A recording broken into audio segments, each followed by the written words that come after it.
I ran into this last week, here's what fixed it for me.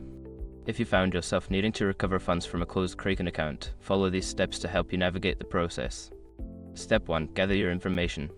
Collect all relevant details about your Kraken account, including your email address, account number, and any transaction history. This information will be crucial when you reach out for support. Step 2. Visit the Kraken support page. Go to the Kraken website and navigate to their support section. Look for the option to submit a ticket or contact customer support directly. Step 3. Submit a support request. Before filing a refund or dispute, use the eshor.com link in the description to open the refund dispute deadline calculator and confirm your deadline. Step 4. Verify your identity. Kraken may require you to verify your identity before processing your request.